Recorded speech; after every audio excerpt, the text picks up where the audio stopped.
Hello, hello, everyone. Welcome to a live chat in the middle of Amish in April. It's a 10-day readathon. It varies from year to year a little bit, but we started on the 21st of this month and we're going through the 30th, so we're not quite wrapping it up. You've still got plenty of time to read. But down in, let's see, now where am I? Am I in the upper right corner or the upper left corner? I'm in the opposite corner from me is the other host of Amish in April, Sarah The Bookish Knitter. And it's kind of funny that we're in opposite corners because we read opposite types of Amish books. Yeah, we were talking about it on Vox yesterday, and I said, yeah, you and I are the polar opposites, so you get all the Amish between the two of us. Yeah. So if you are here from the Sunday night crowd over at Tiffany's, the Beach Bum Bookworm, she is at Malice this week, right? And so we usually do a live chat on Tiffany's channel for Killing Time with Cozies, and we do reading sprints and everything like that. And since she couldn't be here tonight, and I wanted to do a live stream anyway for Amish in April, I was like, well, hey, I'll do the time slot. We probably won't be on as late as Tiffany is because we probably won't do reading sprints, but we'll chat about Amish in April, and then we might chat a little bit at the end about middle grade May, and we'll just see how the chat goes. So let me just go around. Now, there's one person here who you may not know, and I want to introduce you to her before I let everybody else talk. This is Paula, and her channel is Reading in Darkness. So I want you to go and type that in right now into your YouTube search so that you can subscribe to her. And maybe by the night, we can get her up to at least 100 subscribers. She's pretty close now. And she has an awesome channel. She did a whole dedicated video about Amish in April. So I'm looking forward to hearing her thoughts on some of the Amish books that she has been reading and read in the past. So let's do like Tiffany does on a typical Sunday night. She goes around and she says, tell me what you're reading, whether it's an Amish book or not. But if you might focus on if you've read any Amish books this week, or if you're currently reading any right now. So Storm, then Sonia, then Sarah, and then we'll finish up with you, Paula, and you can tell us some of your thoughts and talk as long as you want to. So. Hey, I'm Stormy, and I decided like right before I got on here, I was like, hey, it's like we're talking about the Amish show. I should like listen to an Amish book. So I started the latest Matchmaker because I read the second to the last one last week. So I'm reading Dating Can Be Deadly, I think is what it's called. And that's by Amanda Flower, right? Is that would you say that's the second one? It's the latest one. The latest one. Oh, yeah. Have I read that? I don't know if I have. And I think it's number 5, I think. I'm never good with numbers. What number? But we know that Storm, whatever number it is, we know she didn't read it out. It's in order. Yeah. It's in order. Yes. This one I think could potentially be pretty funny because at the beginning, like Ruth is getting mad at this one lady. So I have a feeling that maybe something might happen to that lady and Ruth might be a suspect, which her being the Amish, like wife of the leader or whatever, like the Amish, the bishop or whatever, it could be kind of funny that she might actually need Millie's help or whatever. Yeah. So and Lois is dating. Lois is dating. That's why it's I guess the dating can be deadly. So yeah, I don't even remember it, but I have read it. It's checked off on my Goodreads.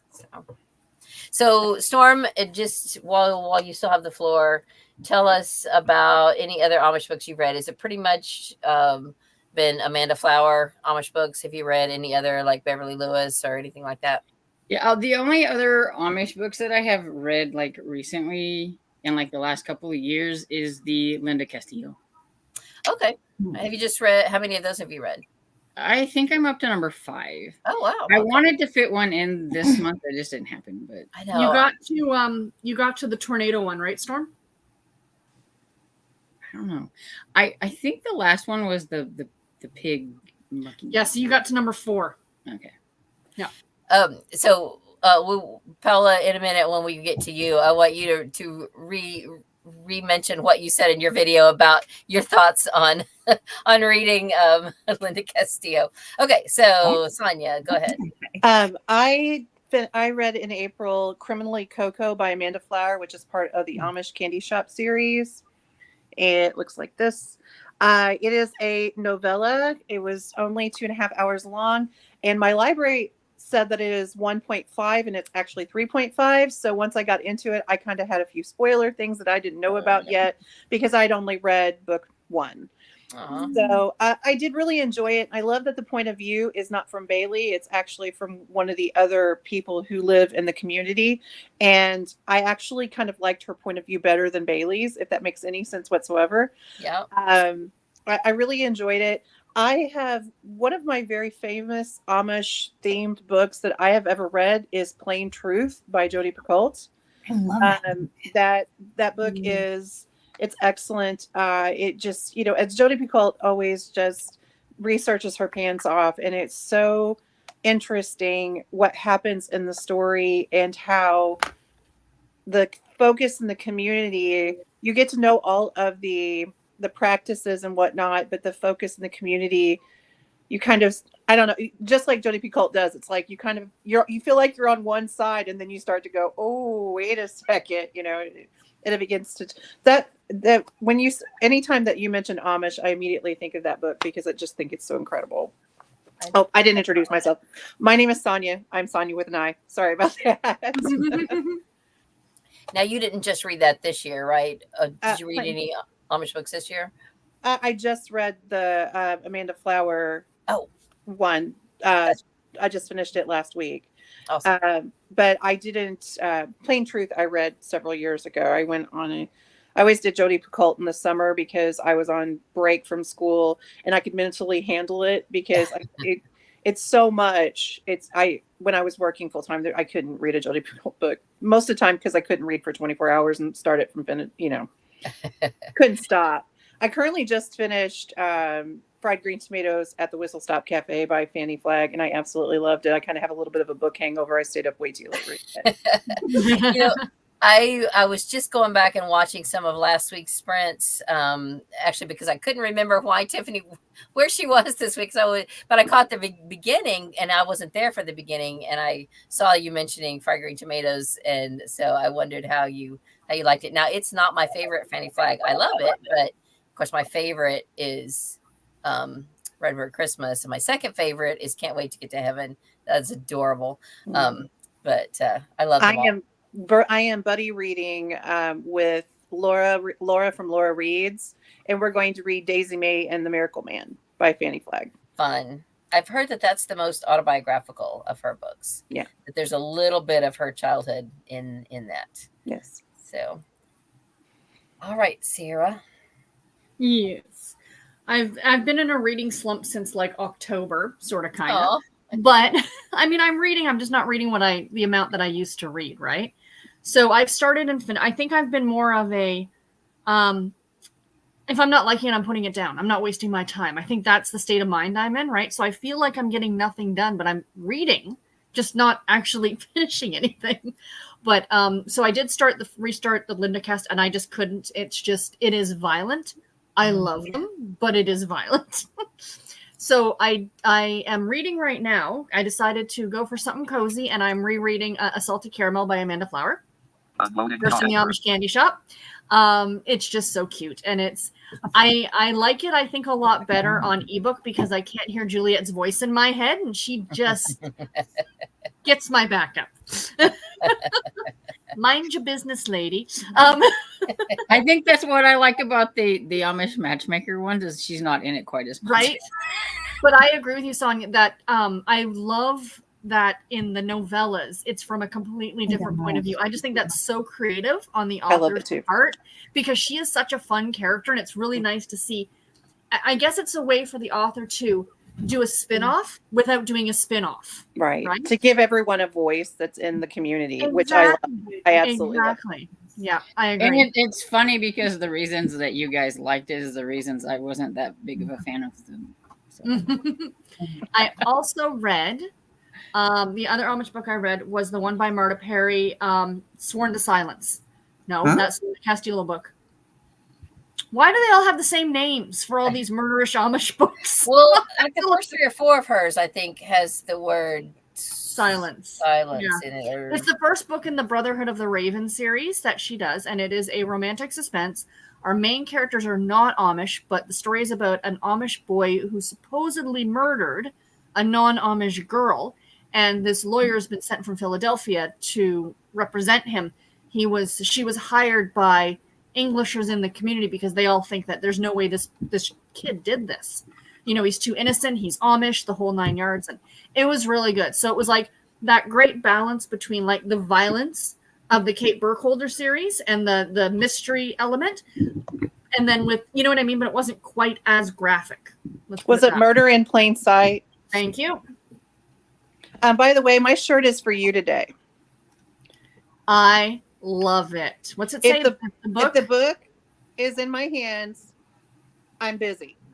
I need that in my life. No, if the book is open, I'm sorry. If the book is open, I'm busy. There you go. It's the black cat that reminded me. Yeah, with the glasses. That's with the glasses. This is my Sarah shirt. I love that. But yeah, that's what I have read this month. There were a couple others I wanted to read, but what the heck happened to the month of April? Hey, it went by so fast. Oh my gosh. You're telling me. We still got a couple of days. All right, so let's hear from Paula. Please correct me if I start saying it wrong.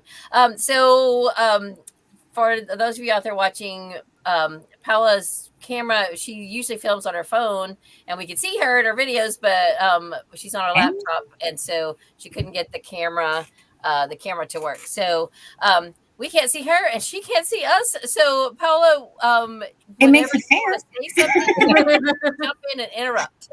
You just interrupt and we'll pause. So tell us about what you've been reading and about the Amish books. And I had to laugh though when you mentioned Linda Castillo, because you said something about, I don't know why I wasn't feeling it. Maybe because it was too much cussing or something like that. I was after my own heart. First, when I first started reading, I think they said something like "damn Amish" or something, and I was like, "You guys suck. I don't like you."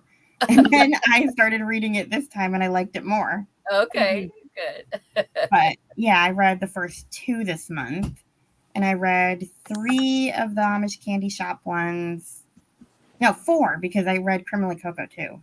So I read the first 3 and then the novella. Awesome. So tell us about your experience with reading Amish books. Like, how long have you been reading them? I think you have read some Beverly Lewis and things like that. So, as a subgenre, what's your history of Amish books? I can't remember when I started. I'm pretty sure it was Beverly Lewis. I remember I watched The Redemption of Sarah Kane with my dad on Lifetime, or I forget what, Hallmark. I didn't know that. And then I realized they were books. Nice. And so I started reading those, and it kind of branched out from there. I did also read Plain Truth, and I loved it, by the way. I knew we'd be friends. That's Is that Jodi Picoult? Yeah, it's actually Picoult, not Picoult, not to be a pronunciation nerd. That's what I was thinking. That's how she pronounces it. I've heard her on interviews. Say Picoult. Yeah, because they don't know the T is silent. Yeah, just like the L's in Castillo, Sarah. Mm-hmm. I don't care. I spelled. You don't like it? Don't watch me. No.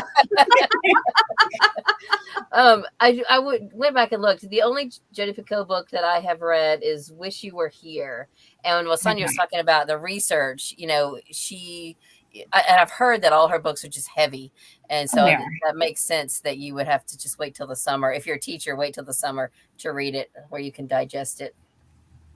They're all controversial topics, so you kind of have to be in the mood for that type of thing, and also just, I don't know. You also have to be willing to engage in a certain topic. Like one of them's on, abortion rape. So if you don't want to go there, you just don't read that. You know what I mean? Yeah. Like you just have to be in the headspace to deal with the controversy around that. Makes sense. Yeah. No. It's probably why I don't read her. I read certain ones depending on the description of the book. I read interesting. I've read one or two, I can't remember, but Storm, the same thing. I look for escapism, and that's, you know what I mean? It's just I think I read one about the school shooting, and I'm like, no, tapping out. Oh yeah, 19 minutes. Yeah, that would be heavy. I read that too. I've read The Storyteller, Wish You Were Here, Oh, that one was good. House Rules, Spark of Light, The 10th Circle, which was my favorite, Sing You Home, which I really enjoyed, Keeping Faith, Salem Falls, which I really liked, Perfect Match. I've read a lot of them. Wow. Yeah. I read Handle with Care. The only reason I even mention that one is because it's kind of about someone who has a similar condition to me, the bare bone thing. Okay. Osteogenesis imperfecta. I have osteoporosis too. Yeah. So it was interesting to read about that in a book and kind of just. Yeah, I think it's always great when you can find a book that you can relate to, and if the author has done a good job of, making people aware of that, and you're like, oh my goodness. But it was also hard because it was like all about her suing, the mom suing for wrongful birth. Like, if I had known, I would have terminated, but you didn't tell me soon enough. Wow. It's pretty heavy. Yeah, so just imagine you having that condition and reading that book. Yeah. Ooh. Oh my goodness. It makes you wonder, like, what would my mother do? Wow. Well, I know when I was pregnant with my first child, I was already 36, which, and then I had my second one at 39. And, I was considered a, like geriatric pregnancy, that kind of thing. And they wanted me to do an amniocentesis. And I was like, nope. I said, because it's not going to make any difference. No. Whatever you find, it's not going to make any difference. Find it later anyway. Yeah. So, anyway. Okay. So let me share what I am reading, and then we'll go through the comments. First of all, let me just mention, so I don't forget, that we are doing a giveaway tonight. I have 2 copies of Farmer's Market Mishap by Wanda Brunstetter and Jean Brunstetter. And I am not quite done with this. I read or listened to the first book, which is The Lopsided Christmas Cake. And I was not able to find a copy of it yet because I would like to give away both. I thought I had a copy, and I would have been happily willing to give up my own copy plus one of these because now that I've read the first one and I've almost finished the second one, I really do feel like you should read the first one first, because this one starts out just spoiling a bunch of stuff from the first book. But I still want to give it away. If whoever wins it is willing to wait until I can find book 1, then I will do that. Or if they've already read book 1, then I'll just send this on out. This is really fun. It's a duology, the series, and it's about twins. And one is more kind of the free spirit, and the other one is more, kind of type A, wants to make sure everything, all her ducks are in a row and all that. And their grandmother dies and leaves them both her store and home. She runs a general store in another town, and their parents run a general store in their hometown, and they're used to working in a general store. So they moved to the grandparents' home and store and start running that. So this is book 2. It's really cute. It's not as funny as I feel like the covers are real kind of cute and funny. And there's a couple of cute scenes, but it's really just your standard Amish book with Amish characters. But I enjoyed the first one. The reason I haven't finished this one is because my audiobook expired and I was about an hour and 15 minutes from being done. And I'm too stingy with my Hoopla borrows to borrow it again. And I keep thinking I'll just sit down and read it. Well, I can't find my place. And I don't know. Probably if I haven't finished it by the last day of the month, I will just borrow it again already. And I'll finish it. But we will do the giveaway. So all you need to do, I have everybody who has commented. I had told people in my other 2 videos, my Amish in April videos, to use the words farmer's market in their comment. And I've got all those people written down, and I'm going to put them in my little library cup. And then tonight in the comments, if you want to have a second entry or your first entry, if you didn't comment to the other video, then in the live chat, just say farmer's market. And I should say you got to work it into a sentence or something that might make it more challenging. And I will give you an entry for being here tonight. You do not have to be present to win. So if you're just in and out, or you're not here at all, you can still win. But you got to be willing to give me your mailing address so I can mail it to you. Okay, so then what I'm reading right now is Cappy King and the Puppy Caper. I'm listening to that on book, and that is really cute. It also is kind of your standard Amish cozy mystery. There is a murder. While Amy Lillard is a Christian author, this is more of just like an Amanda Flower type of cozy mystery. It's not. I haven't really picked up on any faith-based vibe, really. It's just cozy mystery. And I feel like cozy mysteries are a good place for like Christian authors to write mysteries, and they don't have to worry about if they have to put any faith-based stuff in it. Yeah, for sure.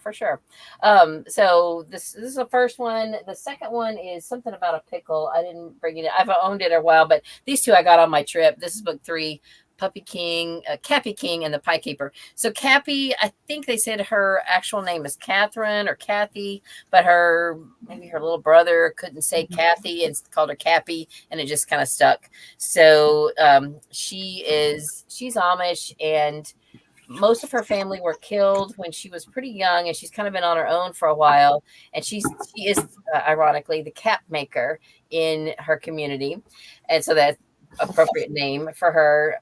But in this first book, her neighbor is murdered, and her neighbor had a special needs 20-year-old son and an older daughter who left the church and was shunned.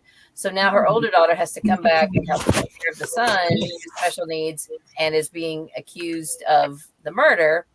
And of course, all the other people won't talk to her because she's, under the ban. But Cappy is like, you didn't ever do anything to me, so I'm going to talk to you. And so, together, the two of them have teamed up to try to clear the girl's brother. So that's really good so far. The covers look cute. I was just getting ready to say that the cover is delightful. Really cute. Yeah. I pulled it up. The cover is adorable. They're super cute. And then this one I finished. I think, Paula, you might have already read this one this week too. Child of Mine by David and Beverly Lewis. I stayed up all night reading that book. What did you think of it? Yeah, tell us your thoughts. It was a good book. I did not like his sister at all. Even by the end, I didn't like. She was so mean to the Amish nanny. Yeah, it was just, I could not warm up to her ever. Yeah. Yeah. So this book was kind of all over the place. I kept thinking, where is this going? Because if you read, I would first of all just recommend. Oh, we lost her. Hopefully she may be able to come back on her phone then, where we can see her. If you can hear us, Paula, and you want to do that, that's awesome. I would recommend not reading the back of the book on this one. This is a standalone, because what it tells you in the back of the book doesn't happen until 75% into the book. It feels like, it may not be quite that far, but I kept thinking, am I reading the right story? Because this is going a totally different direction. It all kind of did come around, but it doesn't end like you think. At least it didn't end like I thought it would. So that alone made it kind of good, but I wished I hadn't read the back of the book, because I kept waiting for that, and that it describes on the back of the book wasn't happening, and I thought, what am I reading? So this was good though. I did enjoy it. And I have not gotten to, here's the other Cappy King book, Cappy King and the Pickle Caper. Who can resist a title like that? I'm probably going to put these off till August. The Beverly Lewis trilogy, it's Annie's People, because I'm just not going to have time to start. Well, I think I have already borrowed the first one, so I might try to get the first one done and save the rest. And then I have not listened to Belle yet, and I've got 2 shorter ones to read in print: Plain Girl by Virginia Sorensen and The Puzzles of Amish Life by Donald Craybill. This is for I is for information, so the nonfiction Amish book. anyway, that was what I had on my TBR, and I have finished. Oh, well, I'm almost 4, but not quite. I'm at the end of 2 different audiobooks. So anyway, so let's catch up. Let's go back and see who all is here. And sorry we took so long to get to your comments. So PK says, hello, hope you're having a good Sunday and weekend. I am. I hope you are too. And I hope everyone here is as well. Kim says, hey, everybody. Barbara says, afternoon, friends. I'm glad a lot of the Sunday night crowd showed up. PK says, I just did my StreamYard setup for the week. Gonna switch to crocheting and maybe watch some YouTube. Awesome. And I'm sorry I never make it to your lives. In the morning, I get up, I read a little bit, and then I have to just hit the ground running with just working at home and various things. Usually by the time I'm getting up, she's about ready to like knock it off for the day. Yeah, like, you're an hour earlier, right? I don't know. Well, I'm assuming she's in Eastern time. I don't know. Are you in Eastern time zone, PK? I don't know. I know you're in Montana, so I would think it would. Oh, she's in Montana. Yeah. Oh, wow. So she's even earlier. Oh, wow. Okay. So she gets up really early then. Because I feel like they're around 8 o'clock my time, 8 or 8:30 my time. Yeah. Wow. Okay. Good on you to get up and do that so early. Wow. So Cheryl says, hello, everyone. Cajun says, hi, everyone. Barbara says, I am eating Chex Remix pizza flavor. That sounds good.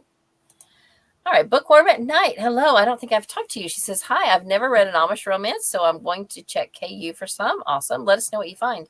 I'm especially hoping for some that feature baking and cooking. I know that Wanda Brunstetter has one that is called Amish Cooking Class. I think it's what it's called. It's either a duology or a trilogy. Where did my phone go? So look up Wanda Brunstetter. And hers are lightly faith-based, but they're not as much, I think, as Beverly Lewis. Hers are just more kind of general fiction with a light faith element. Let's see here. Be careful going down the Kindle Unlimited rabbit hole. I ran across some Amish books that you might not want to read. Okay. It might not be what you're looking for. Not the light and not light and sweet. Are they grizzly or no sexy? More spicy? Spicy, okay. Spicy Amish. Wow. Well, I mean, but I just don't. They have children too, so we know they have to be doing it at least twice. It's always the ones you least suspect. Hang on, I'm trying to look and see here if I'm getting that. But that's just what I mean. Like, if you're looking for an Amish book because you're thinking it's going to be like faith-based and whatever, just be careful because not all of them, especially with KU. And I'm not trying to judge KU, but you know what I mean. That's like what you were talking about that one time on B's channel or whatever. I think Amish erotica. Yeah. Oh. That was a sub-genre. That feels like an oxymoron to me. Yeah. Right?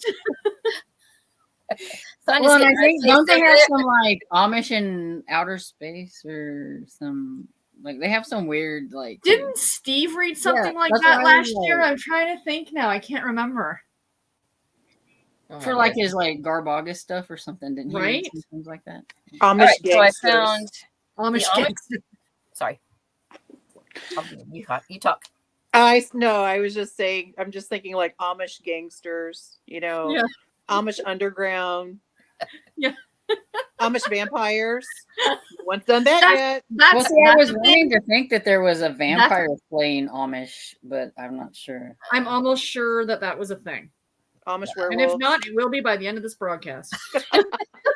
Yep. Where's Tanya Kappas? She'll write that. Amish vampires in space. Oh, that was the one that he read. Sub genre. Wow. I don't have enough parentheses for that. Right. I remember years ago, probably 25, 30 years ago, a friend of mine at work, she collected shot glasses and somebody brought her a shot glass that said Amish country on it.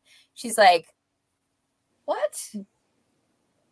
Wait a minute. Something's wrong with this picture. So I made a comment to my husband yesterday that because I'm reading the first Amanda Flower, that book, and in it they talk about kettle corn, and I love kettle corn. And I just passing said to Garrett, I would love to find some Amish kettle corn. So Garrett Googles it, right? Like, and it comes up on Amazon. Amish microwave kettle corn. Garrett sends me a screenshot, goes, I have so many questions. I have seen Amish microwave pork rinds before at the Amish store. Interesting. Are there battery operated microwaves? I don't. Guys just turning it real fast. I had the same reaction. I looked at my other mom and I said, "Wait a second.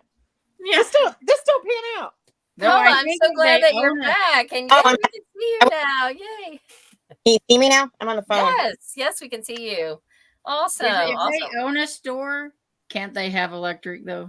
You are correct, Storm. There are lights on in the store. We weren't shopping. Yeah, that's by what I'm saying. candlelight. So I could see them, microwave for convenience for the customer or something, maybe. Yeah. But that's funny. Yeah, there's so many. I don't know, so many things that are wrong with that. But anyway, so while we still have this comment up, some that feature baking and cooking. So I looked up Wanda Brunstetter's Amish cooking class. The first one is called The Seekers. I'm pretty sure that it's on Hoopla, like on audio. The second one is called The Blessing, and the third one is The Celebration. It also comes in a trilogy, a big bundle book, which I think I own that one, that has all three in one book. So that's the only one I know about, specifically about baking and cooking. But I have to show this off just because. Yes. So here's Amish vampires in space. I knew I'd seen that before. Wow. Doesn't Beverly Lewis have a cookbook? I don't know. I saw it when I for books on. The Braille Institute's website. It's like Heritage Cookbook or something. Let me see. Hang on. I'm pretty sure, but I didn't read it because I'm not trying to cook anything. I know that the Amish author that I interviewed a couple years ago, oh my goodness, now I can't even say her name. If you subscribe to her website, she sends you a free cookbook. It's like a little one though. It's like an ebook. I'll have to go. Deborah. Oh my goodness. I thought about her this year and I thought, I should have contacted her to see if she has any new books out. It's Deborah something. I'll look it up in a minute. But anyway, Beverly Lewis. Let me see if there's a cookbook. I thought I saw one here. Am I crazy? I found another. Yes, you're right. Beverly Lewis Amish Heritage Cookbook. There you go. Yeah, she also has an Amish dessert cookbook sampler. Yeah, very cool. See, look, and people can't say that they can't read an Amish book because it doesn't fit within their genre or whatever. I just found another vampire one, so I mean. So for those of you participating in Garb August, you can do Amish in August and participate in Garb August. There you go.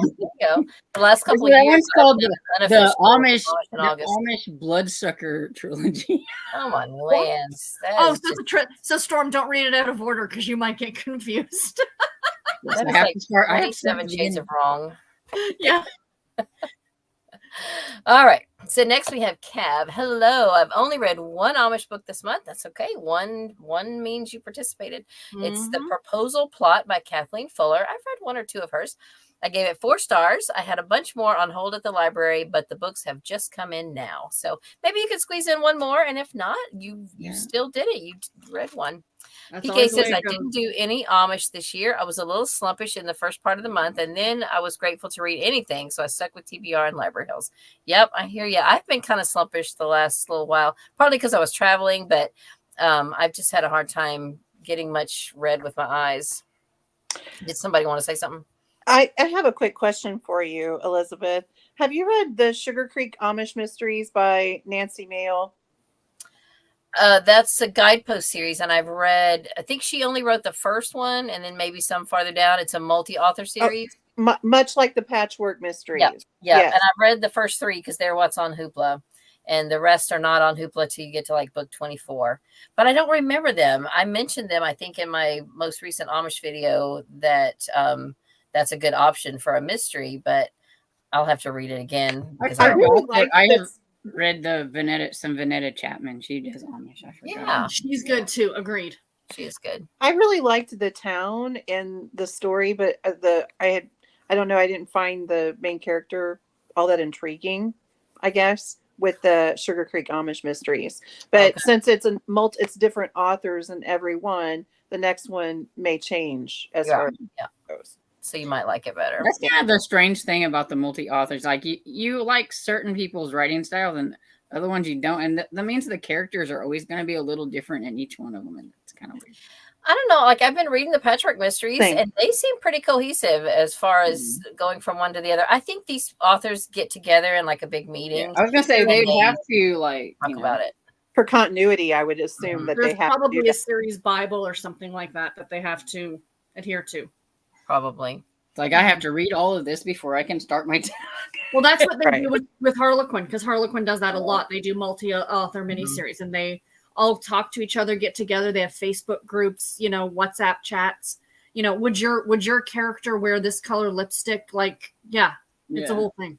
Yeah, and when those have like an overarching mystery that covers several books, they have to have that planned out so that each author knows how much of it can be revealed, in their book. So there must be some planning to it. All right. Cheryl says, I only got to one Amish book this month and haven't even finished it yet. Well, Cheryl, tell us what it is. Tell us what and it's reading. Not the end of the month yet. You still got time. Oh, you still got time. And if you don't finish it, no one's going to beat your door down and say, why didn't you finish it? Right. Cajun says, I only read 2 Amish books, just wasn't feeling it. And I'm a big mood reader. Same. No problem. 2 is awesome. Tell us what you read. Mm-hmm. Cheryl says, my Amish in April book is Dating Can Be Deadly by Amanda Flower. Awesome. That is one of the That's the one I'm reading books. Is that the one That's the one I'm reading right now. Yeah. Okay. All right. Is that the newest one? Yeah. I feel like we need to change the name of this, Elizabeth, to Amanda Flower in April. I was just thinking Amish in April by Amanda. Get out of my head, Sarah. Brought to you by Amanda Flower. Yes. Yeah.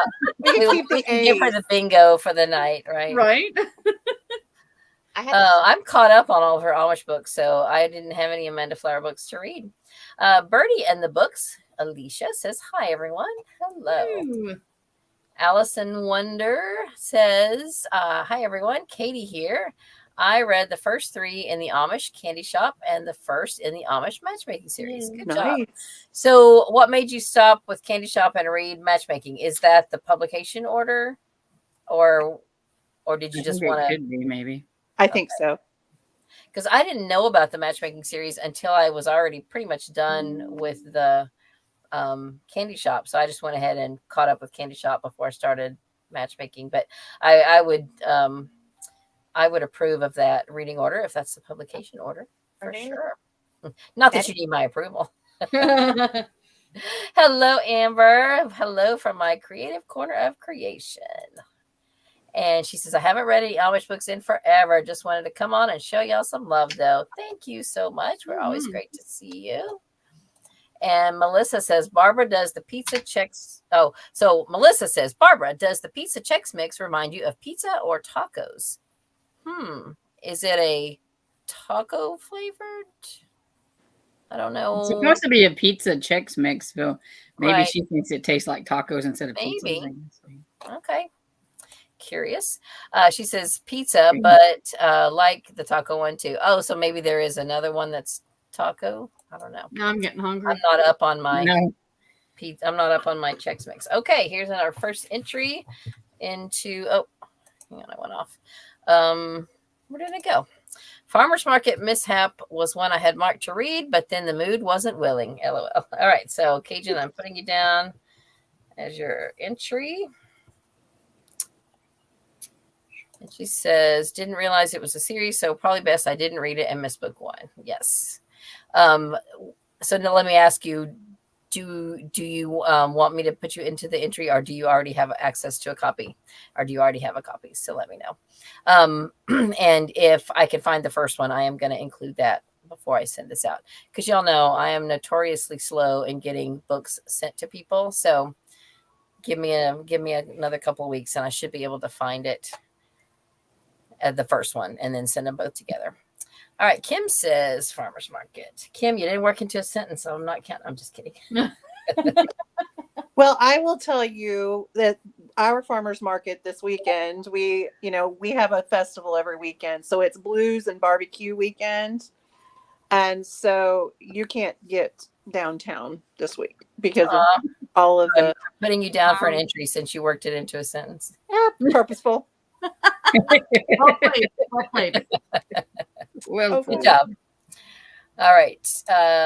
Barbara says farmer's market, and she said, pick me, pick me. Awesome.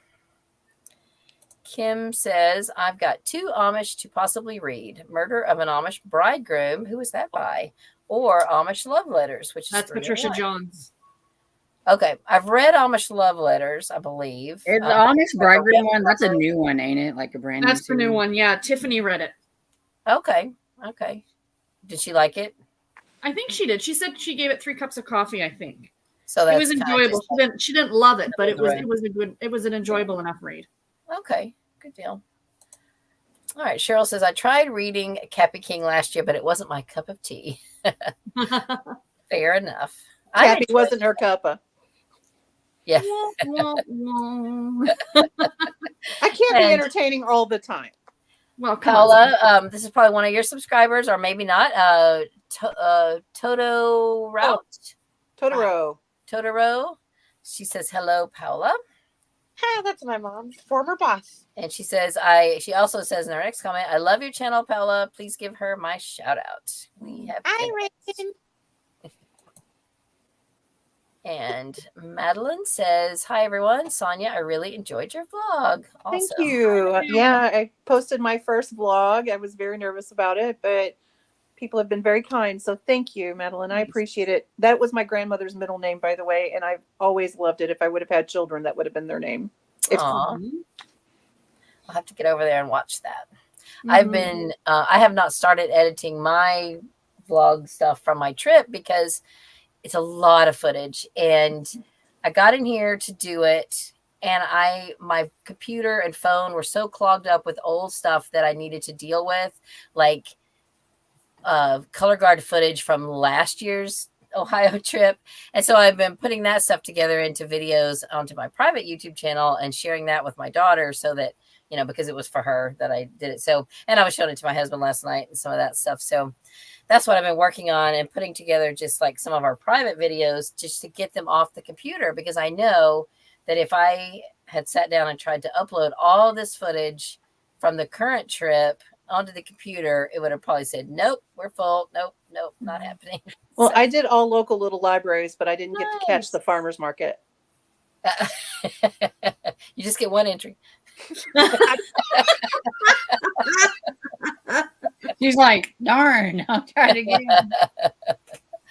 All right. Cajun says, I ordered my stepmother Amish whoopie pie. Oh, Amish whoopie pies you got for your stepmother, or is it called stepmother Amish whoopie pies? I'm not sure. With I think it's just Amish whoopie pies. Sure. Okay. Yeah. Not that kind of whoopie. Stop. She really liked them. So did you order her the book called Whoopie Pies, or you just got her some whoopie pies?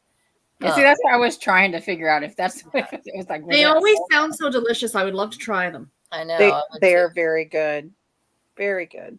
There's an Amish grocery store not far from my sister, and I was there. I vlogged a little bit there, not this year, but last year when I was there, and I didn't think about looking for whoopie pies because there's like a bakery next door in the same building and all that. So next year I will try to remember to on your road trip when you went through Missouri before you got to my exit, you would have passed an Amish. Oh, nice. Amish store. Okay. She lives not far from Shoto, Oklahoma, and there's a big Amish community there. I don't know if you're familiar with that. That's where there's like an Amish grocery store and stuff like that. But yeah, you'll have to tell me more about it then, and I'll try to hit that next year too. So then, Paula, you have another fan here. Lorena Garcia says hi. Jeez. Everybody likes Katie, Allison Winter is Katie, right? She's laughing at Cajun. Jamie Gordy. Hello, Jamie. Jamie is in our in Mitzi's, why can I not say it? Boxer. Our Nancy Drew readathon, Nancy Drew read along group. She says, "Hello, I just read Amy Clipson's book, The Bake Shop. It brought up so many questions. How are things? Oh, like how is things like propane okay, but not electricity? I'm glad I finally read it. It was a gift." So, that's a good question. Like, where do they draw the line? Like I just mentioned this town of Shoto, and they have started getting around on tractors. Like Monday through Saturday, that's their mode of transportation is tractors. And Charlotte's my sister. She said that they only get out their horse and buggies on Sundays now. So, it's interesting. I don't know why propane is, maybe because it's not as, there's no tech required. And I think that's what they're trying to stay away from and just keep things simple. And propane, if you keep it to propane, you can't sneak a phone. You can't get a computer. You can't do, because, so the propane. But, once you have propane, Storm, it's just a downhill battle at that point, isn't it? Propane is basically the gateway. Yeah, it's the gateway electricity. Yeah, because won't propane run your generators to produce electricity? Yes. Okay, I thought so. So... Well, I fell down the rabbit hole last weekend and I started watching, I think I watched the first 6 episodes of Breaking Amish. Now, I watched it years ago and I know it's complete trash. And I will fully state it's complete trash.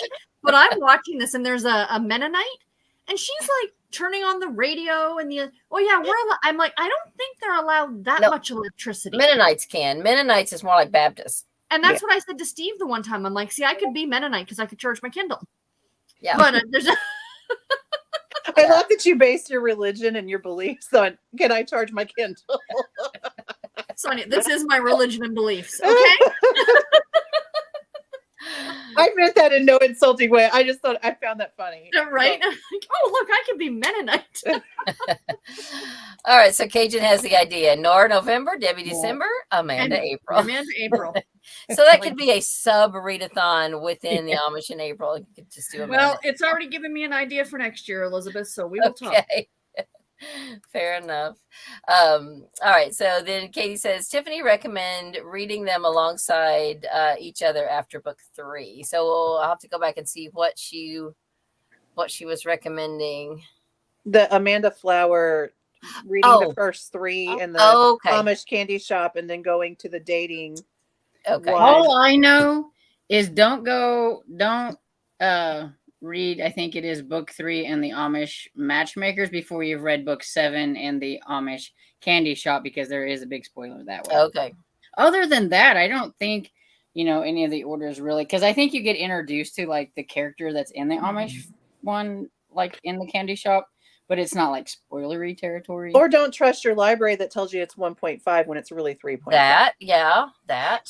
For sure. You know what? Sometimes you really just need to go to Fantastic Fiction and look at their I was in bed at the time looking at the Hoopla and I was tired and wanted to listen to something. So that's what you get. Paula, have you read any Amanda Flower?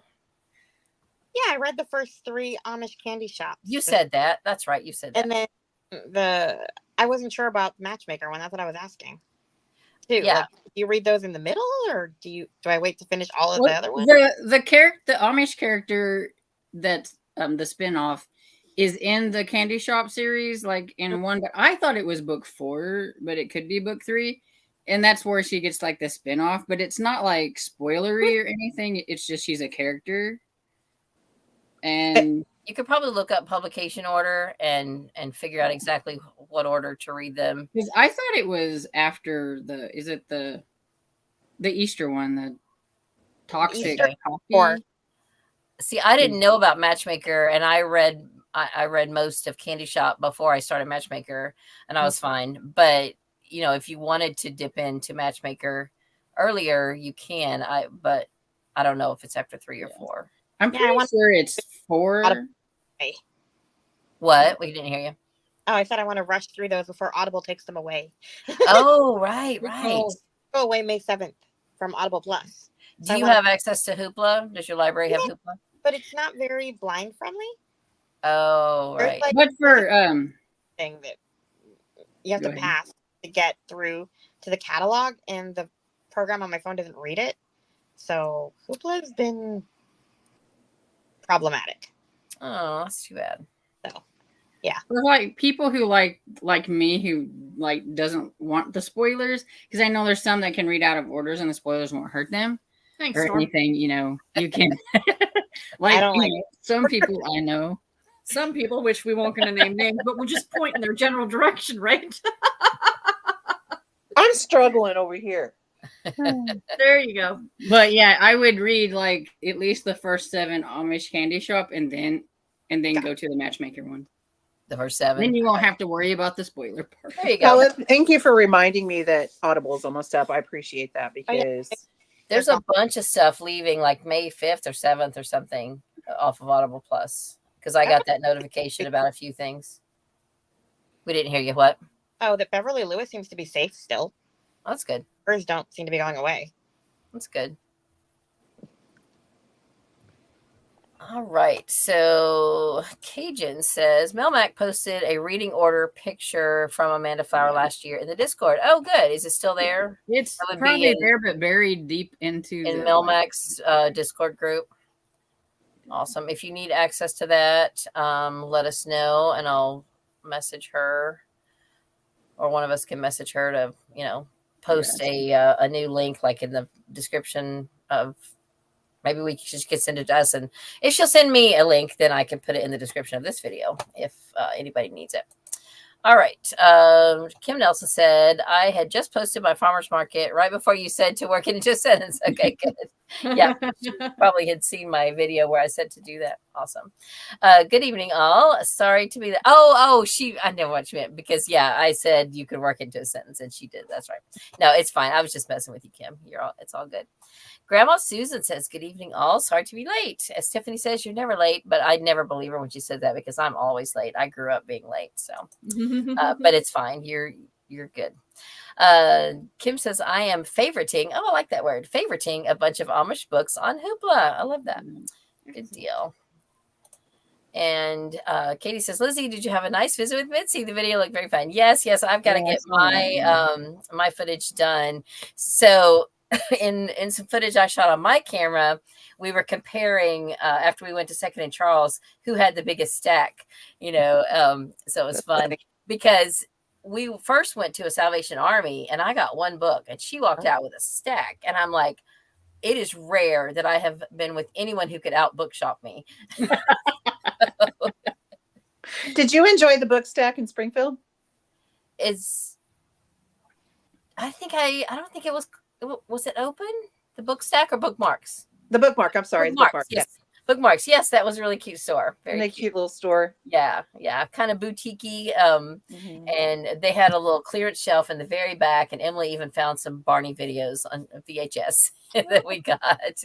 But I found a couple there that were on my list. So that was good. She's a part.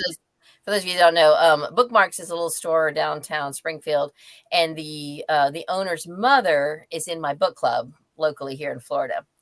So she had told me, she's like, oh, my son has a bookstore in Springfield, so next time you go through that way, you should stop in. So, his name, I think, was Joshua.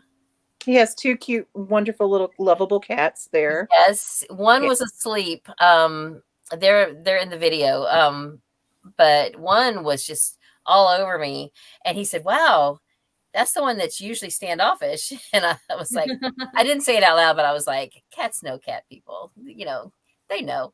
And then the other one that I really wanted to pet, it was curled up on a pillow asleep the whole time I was there, and I couldn't bring myself to wake it up, even though I wanted to. But I didn't.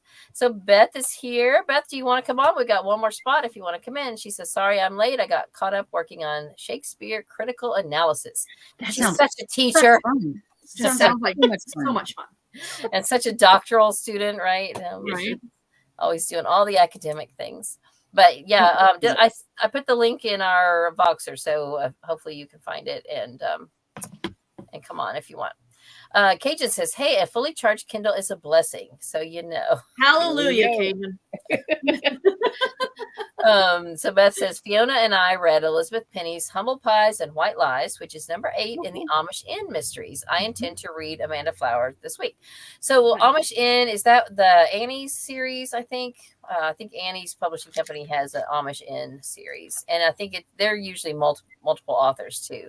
So so maybe you don't have to read those in order. I'm not sure. Very cool. And Katie says, I think it is Boom 4 in the matchmaking. Book 4 in the matchmaking. Okay. So maybe after book 4 in Candy Shop, you could read matchmaking. I'm going to interpret that that's what she means there. If I'm not interpreting that correctly. I think that's where the spinoff starts. Okay. Makes sense.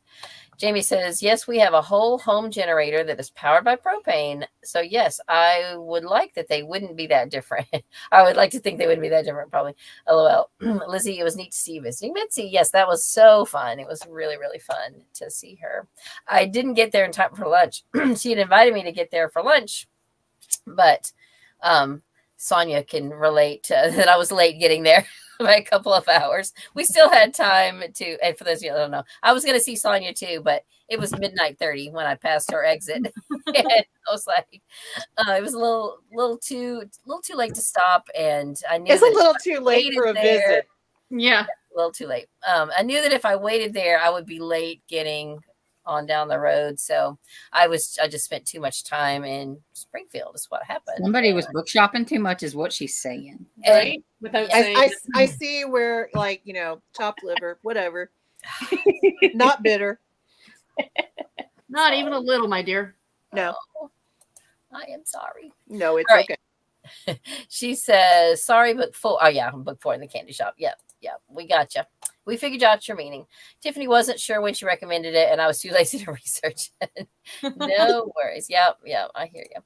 And Pamela Wagner says, it's difficult for me to get into Amish books because I grew up with Amish families on the other side of the line fence or property line. They are very different in books. So, yeah, and I think Tiffany's same. She grew up in an Amish community. So yeah, maybe you just haven't found the right Amish book, because maybe there are some that are more true to life than others. I don't know. I mentioned this in one of my videos that I had a little conversation with a man who was Amish. He was visiting our community. He had been hired to do to take his horse and buggy we have like a local festival, and he was doing buggy rides. He had been hired to come here. I think he was from Pinecraft.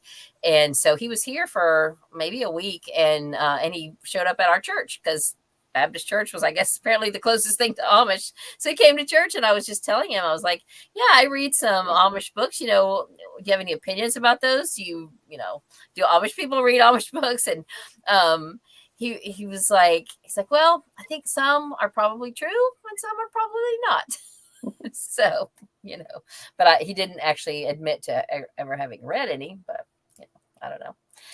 Cajun said there is a ton leaving Audible Plus on May 3rd. Okay, so 3rd, which means I had to binge a series before it went poof, since I was in the middle of it. Yeah, I'm gonna have to do the same. I've got a few that are in my library that I need to get done before I start on my middle grade May books.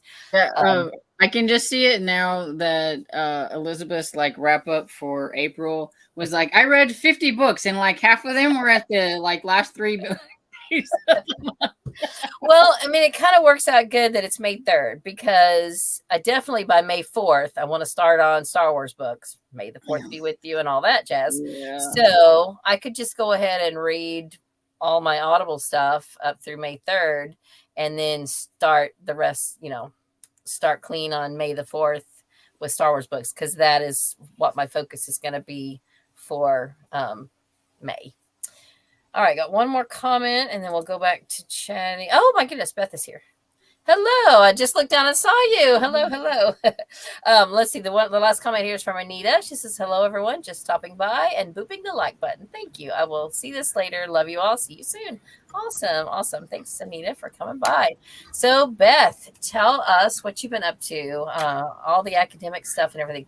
Have you ever read any Amish books? Now let me just preface before you start. I invited Beth and all the middle grade May co-hosts so that by the time we get to the end of this video, we can also chat a minute or two about Middle Grade May and encourage you all to join in with that. So I see she is crocheting. So have you read any Amish books at all ever, or this week in particular? Let us know. Well, other than the Elizabeth Penny one that I buddy read with Fiona.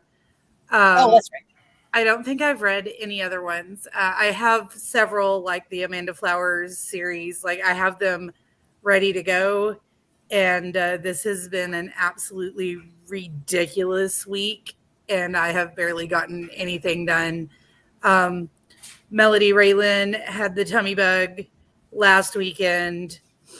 And I had to miss going to school on Monday because she was sick.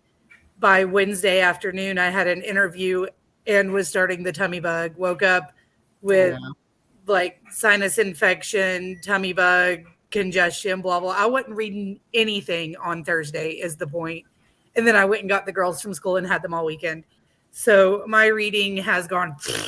And I have a 30-page critical analysis for my Shakespeare course due on Tuesday that I need to edit. Y'all are going to look at me really strangely, but that's fine. It's fun. I'm really enjoying my topic. Let's put it that way. I'm not enjoying the creating a 30-page. She wants it to be like an article. Not really enjoying that because that's not what I'm focusing on right now. But my topic is how Shakespeare used folklore in the oral tradition to create plays. And that's why they last so long. That's why his mostly illiterate audience were able to enjoy them and relate to them and have the buy-in.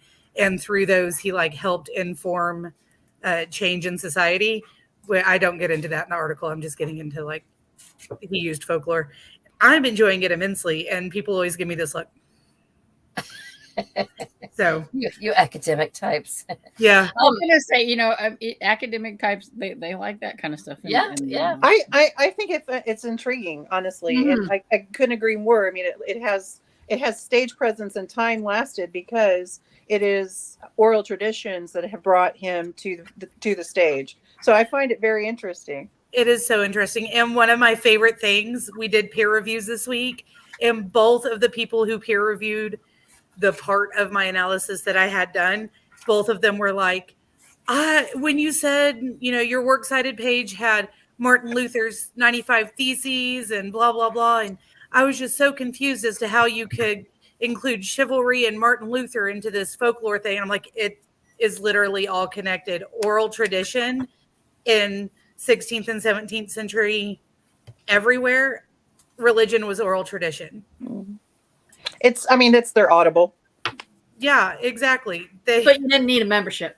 Yeah, nor do you need electricity. We're required to have a membership. Yeah.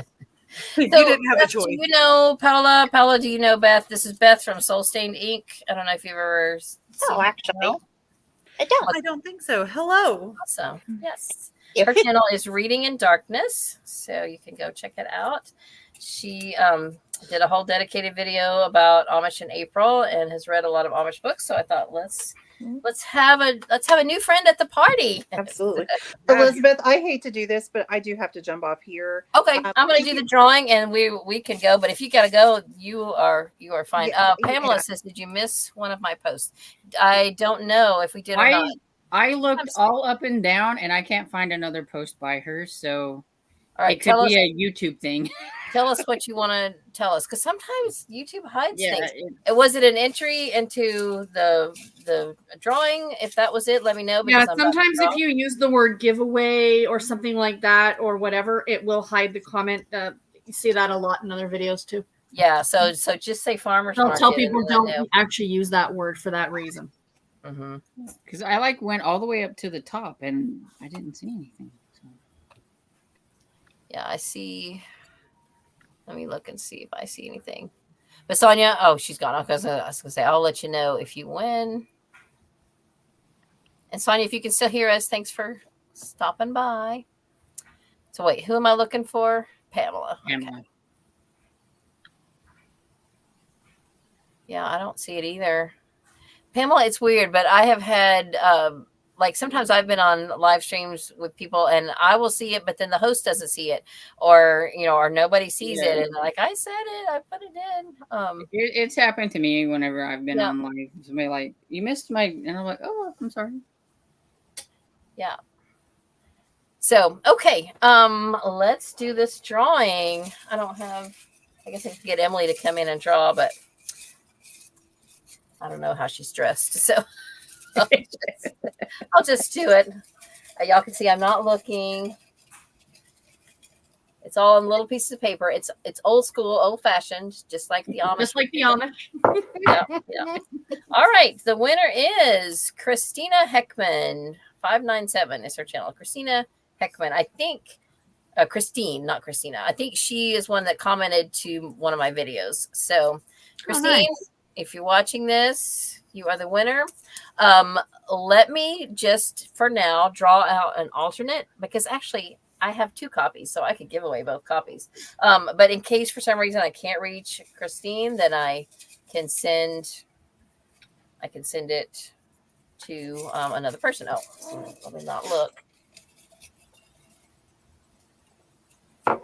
I mean, I'm going to be done with them. I could just send out both copies. Barbara, you are the winner.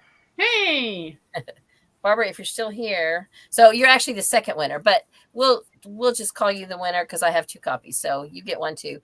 And just got to wait till I do my wrap up. I can't send them both out until I do my wrap up video for the month. I need at least one to hold up. So that takes care of the giveaway. What else? Anyone? Pamela said it was on cookbooks, and I didn't see anything. Huh? No. Was it about when we talked about the Beverly Lewis cookbook earlier? Was it about that? What would you like? We're all ears. If you want to take the time to type it in again. I was gonna say, if you don't want to like a repeat, yeah. I know. I'm sorry, but yeah, Storm and I are both looking, and we don't see your comment. Only just the one about we see this one. Yeah. About Amish books. Where did you grow up, if I may ask? What state? Because I know there are Amish people in several different states now. We had I did read another Amish book. Speaking of that, I read that Dead Wrong by Vanetta Chapman, the first in the trilogy. And what made me think about it is because it takes place in Texas, and you don't assume Amish in Texas riding horses or like cowboys. Yeah, I don't know of any. There's a couple of communities in Oklahoma. There used to be one, I don't know if it's still there, that I would pass through from my hometown up to where I went to college in Stillwater at OSU. It was a little town called Wapanucka. And I remember that was my first exposure ever to Amish, because you would get on this one stretch of road and there would be a sign, like a horse and buggy sign, like alerting you to watch for horse and buggies. And couple of times only did I ever encounter a horse and buggy on that road. It's still there.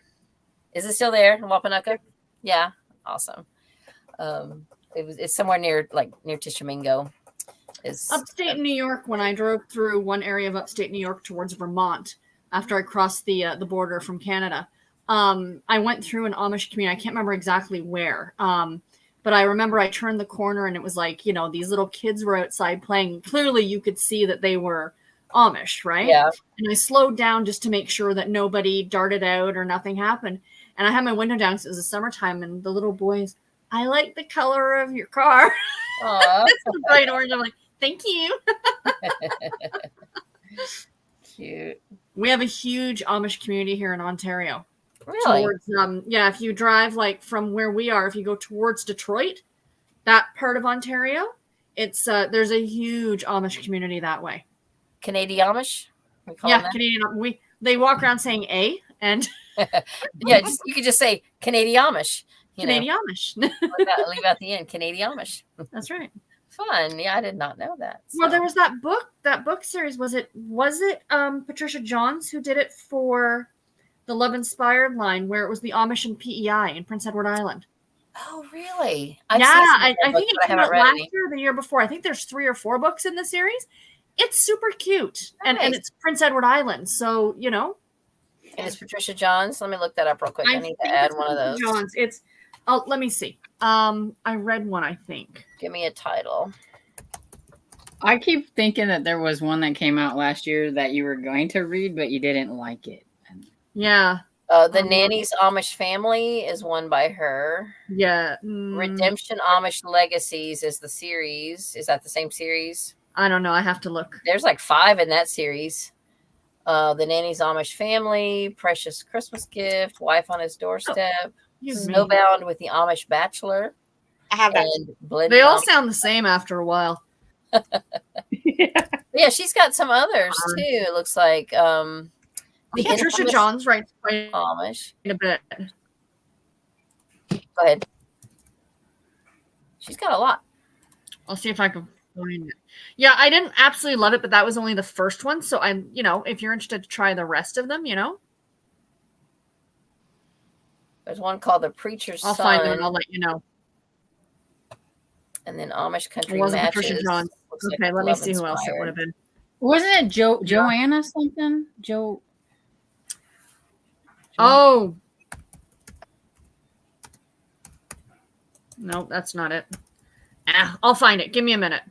Talk amongst you guys. Continue on. I will find it. Okay. Paula, since this is your first time with this group, any other comments or anything you want to share or anything you want to talk about? You can tell us what's coming up on your channel or tell us a little bit about yourself or anything. Because most of the people on the in the chat know all of us. So tell us about you. I don't know. Put you on the spot. I guess I first want to say that I am blind, so my video quality isn't that great. But, if you just want to listen to me ramble about books, sometimes there's a few rants. Yeah, I was going to say, she gets pretty ranty sometimes. I know. I was telling Sarah, I was like, I don't know if you've ever heard of her. I said, she's kind of has, unfiltered opinions about her books. Yeah, especially I was going to say, you said your video quality is not the greatest. I am not blind, and my video quality is also not the greatest. So don't feel bad. Yeah, you're fine. You're fine. But absolutely. I can't edit like the rest of you can. Like if something happens with the video, I have to just wing it. I hear you. Sure. I can't just stop, and otherwise I have to start the video over. If one of my 1-year-old nieces comes in, well, too bad. She's in the frame. I wondered if any of you guys read Cindy Woodsmall, actually. I have read a couple. Have you ever read, I think it's I heard about the English Daughter from you. English Daughter, yeah. I remember I read that. I got that from the publisher as an ARC, and I read it.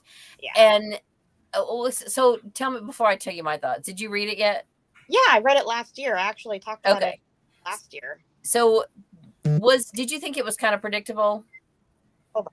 Just talking. Okay. It was giving me a Netflix notification. Oh. Did you think it was a little bit predictable? Not really. No. I'm kind of annoyed at both of them, like the man and yeah. Because the man was getting mad at her for calling him over and over, but it's like, well, it's your kid. What do you want her to do? But then we learn that everything is not always as it looks. See, to me, because that's what I was thinking. I was like, there's no way that there is going to be a twist somehow, because there's no way that what we're being led to believe is true. So that was my whole thought of it, but it was interesting. Time. What now? I said I fell for it. I was mad at him for most of it. Until the end. But even then, it was still he's under the presumption this is his kid. So, he can't get mad at her because she keeps calling him to take care of his kid. Right. And he's the one who, not to get, pro-choice versus pro-life, but you begged her to keep it. Yeah. So, you can't get mad at her when she wants some help raising it. Yeah. Mm-hmm. You're the one who wanted her to keep it. Yeah, it's been a while since I read it. I can't remember all the details, but yeah, it was good. And the other one I read by her was about it was a Christmas one, and it was about a girl who wanted to be a pharmacist. She was working in a pharmacy, but her bishop would not allow her to go to pharmacy school and actually be a pharmacist, even though that would be helpful to the community. Have you read that one? I think it's no. I haven't read those. I was looking for other ones, but no, I read her newest one this month. It's called Until Then. It's an Amish time travel. It is so cool. What? Like, yeah, it's Well, there Amish. you go. So, like, think kind of Outlander. Huh. Except Amish without Outlander. That's hard to picture. the there's a snowball only. Okay, I have to look that one up. Hang on. Until Then. Don't lose that thought. I'm looking up her name. So I do have to jet because my husband's made dinner. So we're going to go do that. But I wanted to share. You're right, Storm. It's Joanne Brown, but it's Joanne. Yeah. So 2 separate words, like her first name. Joanne Brown. It's the Amish of Prince Edward Island. And the first book is called Building Her Amish Dream. I didn't love it. I gave it 3 stars. But if you want to read an Amish book not set in the typical area, that might be something to check out. And again, that's my opinion. It just, you know what I mean? That's awesome. I'm definitely going to add that to my There's TBR. 4 books. And don't ask me how that was randomly up in there in my head. Yeah, no, congrats. Storm, hats off to you. So, Sarah, before you leave, tell us what you got coming up on your channel. I don't know yet. I'm making a few changes because filming has not become difficult, but you guys have noticed I'm not posting as much. So I've made a decision to do a few changes to the channel. I'm not going anywhere. So I think I'm going to do that video tomorrow. But tomorrow I am doing the live reading sprints on my channel at 7 p.m. if anyone wants to join. Awesome. Okay. Okay. Very good. Thanks for inviting me, Elizabeth. I appreciate it. And guys, enjoy the rest of your Amish books. There's still a few days left in the month. We're going to sign off here in just a minute. So, Paula, the book I was talking about by Cindy Woodsmall is The Christmas Remedy. Oh, yeah, I saw it. I was looking for other ones. It's not very long. And then the publisher also sent me A Christmas Haven, and I have not read it yet. And I've had this since it was an ARC, but I haven't read it. So one of these days I got to get to it. I've collected some of her other books, but I have also read a book of short stories that has one by her in it. It's called Amish Christmas at the North Star. That's on audio, I think on Hoopla. Yeah. On Audible. 4 stories of love and family. One is by Cindy Woodsmall, Mindy Starnes Clark, Emily Clark, Amanda Flower, and Katie Gansert. So that's what I've read. Yeah. No, I have not read those. I read the Ada's House series. It's about this woman who was in foster care and she finds out she has Amish family, like as an adult. So that was interesting. But no, the one that I read this month was really interesting because it's about this guy who likes art. And they don't believe in drawing faces because it's considered idolatry. So he has a fight with his wife, and then he kind of has a fall off a cliff and ends up back in the 1800s during slave time. So it's kind of like historical fiction. What's the name of it? Until Then. Until Then. Okay, I got to add that. Newest book. It was wild. There's not a lot of romance. You flip back and forth between present day, the 80s. And then back in time where he is, his wife is looking for him after their fight. She's feeling really guilty because she, yelled at him and stuff. So I'm showing a picture of the cover for anybody if they want to. Yeah, it's really interesting. But I've been enjoying her book so far. I have another one just added, but I can't remember the name. It's about a quilt or something. Some kind of quilt that lets you change one thing in your past. It seems like she's doing time travel now with the Amish. That's interesting. Is time travel type thing. Wow. Yeah. Wow. Thanks for mentioning that because I had no idea. Yeah, that was one of the. I think that's one of the only ones that I have read that wasn't on your list. Actually, that's awesome. Thank you for telling me. I'm trying to look up the one that Sarah was just talking about. Storm, what was the title? You said Joanne Brown. Building a Amish Dream or something. Joanna Brown. It's the Amish of Prince Edward Island series, I think. Paula, what was your channel name? Reading in Darkness due to the blindness aspect. I had it backwards. I had darkness reading. Reading in Darkness. I wanted Reading in the Dark, but it was taken. I don't really like my channel. I prefer Reading in the Dark. Reading in Darkness makes me sound like I read. Well. Like you read Storm's books. Oh, yeah. Yeah. I do not, mostly. I found you. I don't know if you guys can hear the sound effects, but yeah, rumbling, and that's why I've got a Dresden on my lap. So, Aw. Well, we can go ahead and get signed off here in a minute. Let me see if there was any other chatter. Let's see. So Cajun was congratulating Barbara. And then so Pam says, I grew up in PA, loving Lavina. Oh yeah, Lavina Eicher writes for our local paper, has published cookbooks, and they are offered on Amazon. Okay, so that must be Amish cookbooks. Nice. So Lavina Eicher, thank you. Annie O'Brien says, hi all, we have an Amish Mennonite resort not far from us in Sarasota, Florida. Yeah, that's Pinecraft, right? No buggies allowed, but tons of bicycles everywhere. It's a bustling, fun place with shops and wonderful restaurants. So I forget which author I've read. I think it's Shelley Shepherd Gray. She's got a Pinecraft series, and she talks about how like the Amish from other places will come to Pinecraft on vacation and visit the Amish community in Pinecraft. Because it's there, on the Florida, close to the beach and stuff. So yeah, very cool. And Annie says, oh yeah, it's called Pinecraft, and there's some Harlequins about it on my TBR. So when I finish my library reads, I hope to get to one. Awesome, very cool. Yeah, I need to get out there, Annie. I would like to go and just drive through there. Crafty Annie says, hi everyone. Hello, Annie. And Cajun says, Annie O'Brien, I think the people from the TV show went there on vacation. Oh, like Breaking Amish? Is that what she's talking about? Maybe. There's another one called Return to Amish, too. Oh, a TV show? Mm-hmm. I haven't watched it. Sounds interesting. I haven't either. I mean, it's reality TV. So as Sarah said, it's probably just dramatized a lot. Yeah. They're real people, so I don't know. Right. Yeah, Tiffany lives not far from there. All right, so Sonia came back on and commented. She says, thank you so much for having me. Sorry I had to jump off so quickly. It was great to meet you and Paula and Beth.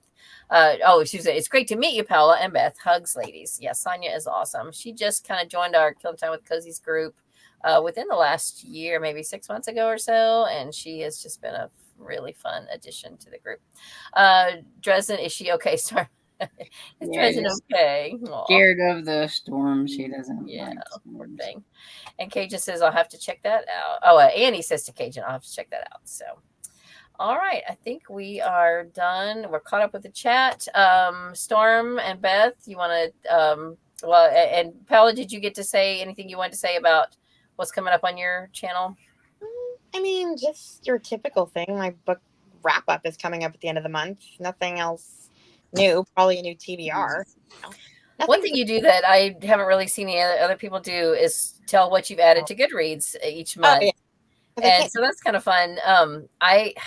When I saw you doing that, I was like, man, I have no idea, because I just add things randomly and I don't really pay attention. But I guess if you sorted by date, like last updated, then I write it down as I add it. Like I'm watching video or whatever, like podcast or whatever, and I add it to like a list on my note.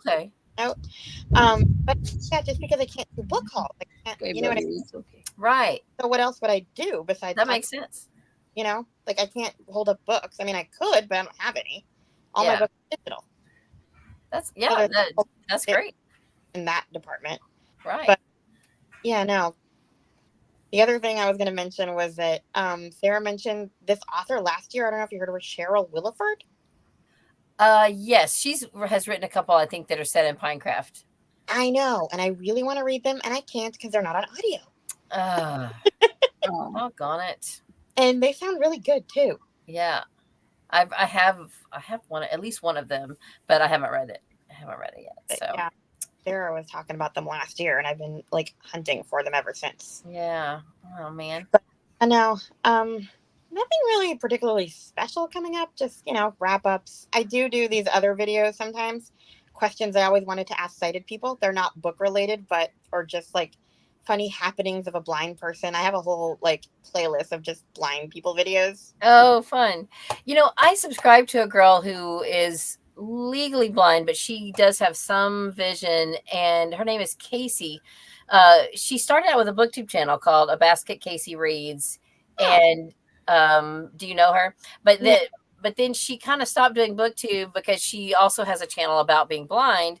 And I think I'm still subscribed to it. I don't know if she's posted anything there in a long time, but let me go to my YouTube and see if I can find it. I watched a few of her videos, and she's just such a bubbly, fun person. Let me see if I can. Part of vlogs, which I wish I could do because it would be kind of fun to vlog my day, but I Right. can't edit videos and piece them together and do that kind of thing. So it's pretty much just sit down stuff. Let's see here. Let me turn down the volume and I'll. So yeah, One of my best friends is slowly going blind.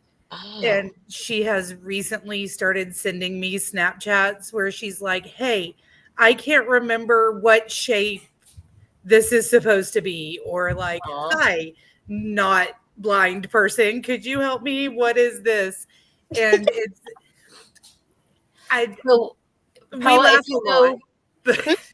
If you go to A Basket Casey Reads, and it's ABASKETCASEYREADS, and it's at A Basket Casey Reads 6567. So that was her Booktube channel. She hasn't posted anything in like 6 years, but she's also got a 7-year-old video where it says where I've been, my second channel, and more. It's a 3-minute video, and that's where she talks about her second channel. So, because I don't know the name of it, and I don't even know if I'm subscribed or if she's even still on there. But her second channel is about her blindness. So yeah, check her out. She's really cool. I used to, I knew her. We talked back and forth and stuff on Booktube. And she did this thing with her mom called an Egg-tastic book challenge. What? And so she tagged me in it, where she cracked eggs over her mother's head. So I did it with my daughter. Like we would ask each other bookish questions. And if you got it wrong, then you cracked an egg over the other person's head. So that was really fun. And if you pull up her channel, that's one of the videos that comes up in her, like featured videos. But anyway, so yeah, I wonder if she is still doing videos. I need to reach out to her. But yeah, and I had thought about a long time ago that I should tell you about her because you would probably enjoy her videos too, and she would probably enjoy yours. So anyway, everything on the same channel just to avoid switching back and forth. Yeah, that's a pain to switch back and forth. I know, because I just started a second channel a couple months ago, and it is kind of a pain to switch back and forth. So, all right. So, Beth, what's coming up with you other than schoolwork? So much schoolwork. Aside from the 2 finals and the last 3 weeks of school and all that, I posted a recommendations video for middle grade May. I did it. Yay. Oh, that's right. We didn't talk about middle grade May. Just for my pathway. I told Storb the other day I better do that, and I got on it. I just posted it this afternoon. Awesome. And only for my pathway, but the dog features prominently in part of it because she was trying to take my books. So she had to sit on my lap while I was describing them. But there's that. And then, I don't know, because of the essay, and then I'm also taking linguistics this semester. And so I've got, actually they opened the final for that. So I could, in theory, finish the last worksheet, do the final, and be done with linguistics today. That is not a theory that is going to be particularly workable, I don't think, but in theory I could do it. And then the essay is due Tuesday, but she extended it to Thursday. And you're still teaching this year too, right? Do what? You're still teaching this year, right? Yes, high school or middle school this year? 8th through 12th. Okay. And we have 2 more weeks of graded work in the last 6 weeks, and then the final week of school, we're not even pretending to grade things. Like we're closing off grades the week before school gets out. But they shortened it because we have construction going on at the school, and have for the last couple of years. But the construction that they need to get done, like they're to the point where we have to get to this next part. They can't really do a whole bunch else. So they've shortened school by like a week and a half. So we're having graduation a week and a half early. We're cutting out like craziness going on. So I'm probably not doing a whole bunch of videos in the next few weeks. However, I will be done with my semester and the girls will have an extra week of school longer than I do because they don't go to school with me. So I might get some videos done. Yay. At least have some time to yourself for a change, right? For a minute or two. Oh, I'm never alone though. Aw. Never. Hi, baby. Were you terrorizing the chickens? Our across the street neighbors have chickens and she likes to chase them and get them really mad and then come home. We got a dog literally for the same reason. My brother's friend had a dog, and it was actually killing the chickens. Oh no! Dog. Oh man. Nipple here. Oh wow. I mean, he's very nice, but he's obsessed with chickens. Oh man. Well, Were they y'all's chickens or somebody else's? They're somebody else's. He was killing my brother's friend's neighbor's chickens. Oh no. So my brother begged us to take him. So now we have 2. Oh wow. I mean, those are awesome though. Yeah. Whiskey is half miniature Aussie and half red healer. So all she wants to do, and she's 9.5 months old. All she wants to do is play and chase things and have them chase her. And one of the roosters across the street, his favorite game is to play tag. Oh no! With his beak, though. So so he chases the dog. He chases the dog and pecks her, and then he stops and he's like, "Are you coming?" And then he'll run away a little bit and turn around and look. And the rest of the chickens are saying, you can just see on their little dinosaur faces, like, do not encourage the dog. They're just glaring at Oscar, and Oscar's like, "Come on, dog, come on." Plays tag with the girls too. Oh goodness. So for anybody out there watching, we have Middle Grade May coming up. Beth is one of the hosts, and Storm is one of the hosts, and myself, and also Lee from Dark Roots Creations. And this year, the theme is Pick Your Path, or kind of a choose your own adventure kind of thing. And I was one that suggested it because I kind of fell down a rabbit hole of wanting to read Star Wars books. And I think it was Storm that was like, you could read Star Wars books in May. And I was like, oh, I sure could. You know, May the 4th be with you and all that stuff. And so there are some Star Wars books that are, I mean, there's obviously some that are adult, but there's plenty that are YA and some that are middle grade and some that are even like little kid books. I've got some little golden books that are Star Wars. So I'm going to read a variety of things and it kind of I just felt like, because I've never read a Star Wars book, that I wanted to take a deep dive into Star Wars books and science fiction. So my path is science fiction, and Beth is doing cottagecore, right? So give us an example of some of something that you could read for cottagecore, like fairyland stuff, or what? Yeah, it's all nature, and so one of my prompts is a fairy tale retelling. But if you have a middle grade book like Gordon Corman's What's His Face is on my recommendations, because it's got Shakespeare, Romeo and Juliet, which is based off of folklore. Look at that neat little tie in there. But like, this is a retelling of a classic story, so you could go that way. Let's see, I have so many books on. You have a cryptid one, right? Yes, cryptid. So there's mine for a cryptid one. Ooh, I like that. Here, it was on the bottom of the stack. I moved. This one is for cryptid, The Wolves of Greycoat Hall by Lucinda Gifford, which is not my recommendations video because it's on my stack to be read. But these are like werewolves taking a vacation to Scotland.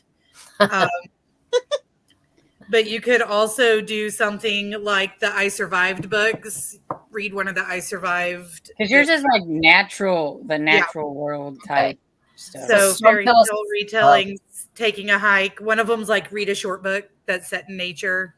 So nice. So Storm, tell us about your path. Oh, I chose the underground, or like spelunking, like going down, because I like to read the spooky middle grade and mysteries and adventure and things like that. So like I figured, like, going exploring, can be scary, it can be mysterious, it can be adventurous. So that's what I did. Have you ever read Gregor the Overlander? No. Oh my gosh. Oh, you should. Yes, it's by Suzanne Collins, the same person that wrote Hunger Games. So much better. All underground. I think Sherry has read those. All underground. They are fantastic. I think you would really like them. He has a pet giant cockroach. Yeah, the giant cockroaches make his little sister their queen.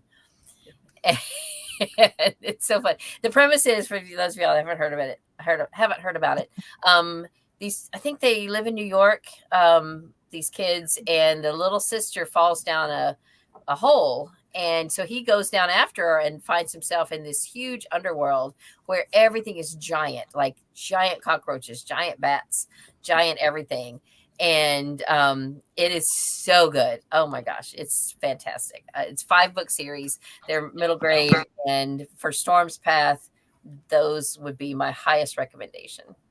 And I would also like to plug my friend's her readathon as Zombieathon.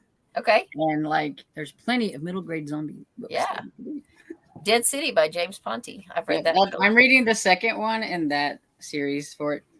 I picked out a bunch of like little middle grade books and stuff that I could read. They have middle grade like picture book, or like really have picture book zombie books, and they have a bunch of like middle grade. And I was like, I can read all these little things and participate. She hasn't got me over to the scary zombies yet, because I'm just not a real big zombie person. And it's not like scary. I just don't.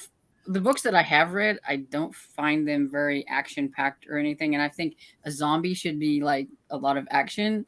And so I just don't like the books and everything. So I just do the little ones.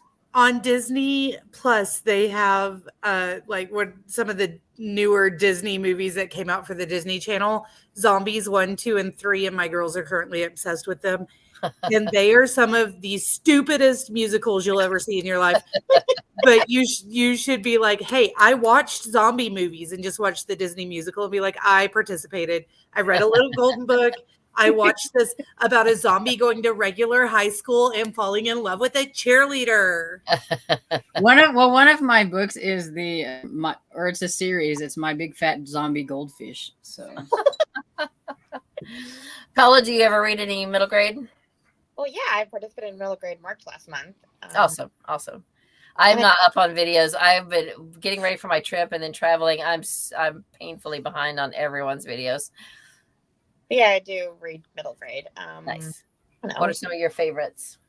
Well, right now I just, since I finally got Hoopla kind of semi up and running, I am returning to the Boxcar Children series. I want to read the whole series. I mean, not all at once, obviously, a few a month, but they were my favorites as a kid, and I couldn't get them in Braille or audio, like not all of them. And now they're all available on audio. So like, I am living my inner child. Oh, that's fantastic. That's awesome. Yeah, I have listened to some Boxcar Children on audio. I think on cassette tape that my library had before they got rid of them. Yeah, I found some of those as a kid, but they didn't have that many. Yeah. First 3 or 4. Yeah, just a few. Oh, yeah, like I loved them, and I found a few in Braille as a kid, but same with the Babysitters Club. Like those are like the 2 big series I'm kind of plowing through because I never got to as a kid. Nice. I read the first Boxcar Children for Old School April for this month and everything. I don't think I ever remember reading those whenever I was little, but so I thought I would try them, and it's kind of cool. They were what I read instead of Nancy Drew. I was, for some reason, I think I didn't like Nancy Drew because she was an adult. Yeah. And I wanted to read about kids. Yeah. Do the Boxcar Children get more into mysteries as it goes? Because I didn't think the first one had anything to do with mysteries, because I was like, I thought this was supposed to be a mystery series. Well, yeah, but they got to give you the establishing things of like why they're the Boxcar Children. For the first one. Yeah. The thing that always struck me about them is that the Boxcar Children never age, I don't think. I think all of their books, they're the same age. And it's like, there's no way they could fit in that many things into 1 year of life. What happened is that the author passed away after book like 12 or something, because they do age in the first 10 or 12. Oh, do they? Henry go to college, and then like I guess they kind of rebranded, and they just kept them all the same ages for the rest of the books. Kind of same. Well, Anna Martin didn't die, but like in the Babysitters Club books, they never age either. They stay in 8th grade series. Okay. Well, So- the first set of Babysitter Club books, they're in 7th grade. Yeah, and then because we have like Mallory and Jesse have birthdays, so that they're officially old enough to be in the Babysitters Club, and everybody else is in 8th grade, and then nobody ever got out. They can run an efficient business but cannot graduate The middle first school. of the 8th grade year, nobody can go away. Nobody can get out of it. The Hotel California of 8th grade. Cajun says kids zombie grow, though. goldfish might be a zombie story that she could read, and I would agree. It's not spooky at all. Very cool. Oh yeah, that's what she says. Zombie goldfish might be a zombie story I could read. Also, Cajun, I'm not a big zombie person either, but I love James Ponti, and I had read everything by him except for Dead City. And I was like, okay, well, I guess I got to read it. I thought it was great, and it's totally a zombie story. I thought it was really good. I'm coming out with a kind of a recommendation for just what I thought for like different genres or whatever for middle grade. Haven't filmed it yet, but I have one. And I think Dead City is on my in between not real spooky and spooky, because I mean it's not, it might be it's a little bit more than maybe Tiffany, but it's not. Yeah. Sounds good. All right. Any last words from anybody in the chat or from anybody here? I have a book haul coming out. You didn't ask me what I was doing. Oh, what are you doing on your channel? I'm sorry. I thought I did. So, my bad. But yeah, I have a book haul coming out, and then that middle grade video that I was talking about, and nice, and a wrap up probably coming soon, and yeah, because April's almost over. I know, I can't believe it's almost. I feel like there's so many things I want to cram into like a couple of days. So. Yeah, I know. I always feel like that at the end of the month. Yes. For Zombie-a-thon or whatever, did you ever read the Tristan Strong Punches a Hole in the... No, I haven't read that yet. The antagonist is like it's a ghost that goes into... hold, please. I have it. I know where it is. That one's been on my list of ones to read, but I haven't read them yet. Because I told you to read it a year ago. Hey, we got to Gordon Corman. Come on. That's true. We did get Gordon Corman. Hi, baby. It's okay. I know. She should read it. All right. So mid-pass. They call it mid-pass. But the antagonist is a bad spirit that gets out and gets through to mid-pass and raises a bunch of like zombie-like creatures trying to take over mid-pass, which is the world of like the folklore of the African-American peoples as it's grown. And so there are like African folk tales and then the African-American folk tales and also folk tales from non-African tribes that got brought over, the blacks that were not from Africa but were kidnapped and brought over, some of their folklore, because it's all intertwined, because Americans, we just go, oh, you're African American, ho ho. And so Kwame Mbalia really did a really good job. But anyway, zombies are part of that. There's like, yeah, I didn't know that. Yeah. So you could totally read this, and there's a great audio for all 3 of the books in the series. I've already made my TBR, and I think I have like 5 or 6 other books that I'm like, it's one of those, why do I make TBRs? Because I make them and then I add, well, this one looks good, add this one. What's amazing is I didn't ask if you had a TBR. I said, read this one. She didn't ask you if you had anything else to read. She asking. That. Beth, I meant to ask you earlier, I'm so terrible about checking to see what you're reading for the Classic Children's Literature Book Club. The last one I read was 5 Children and It. Yeah, I forgot to do one for April. Okay, so I didn't miss one. We didn't. No, you didn't miss one. Okay. And 5 Children and It was terrible. You didn't like it? It was okay. I gave it like a 2.5 to 3 stars. I love the movie, but the movie is so different from the book. Oh wow! I didn't know there was a movie, but I need to get on your Discord and make make out comments in like the early 2000s. I liked parts of it, but by the time we got halfway through, I was like, yeah, we could have learned by now, huh? I thought it was good life lessons though for the reader, because the reader is probably saying, come on, don't you know better than to wish for something stupid? The reader is saying you could have learned by now. Yeah. So I guess you're right. I will be doing one for May, so thank you for reminding me. I'll make that video and have it scheduled for tomorrow. I'll do that when we get off here. Okay, that's good. Let's see, were there any other comments? She said, I'm still surprised that I liked the Sookie Stackhouse series. Of course, people tell me not to watch the TV show. I watched the TV show first and tried to read the first book and was like, I hate this, and couldn't get through the first few chapters because I really enjoyed the TV show. So yeah, I well, if you like one and not the other. I like the books and I like the movies, but I didn't watch all or read all because Bill was my favorite character, and I knew what they were going to do to him because I had seen some things, and I'm like, nope, can't read it. Nope. Is that a zombie series or? I thought it was vampires. I thought it was vampires. Okay. Well, But Cajun is a scaredy cat when it comes to things. That's why she's saying she can't believe that she. Yeah. But there are fairies and werewolves and all sorts of everything. There's a were puppy dog.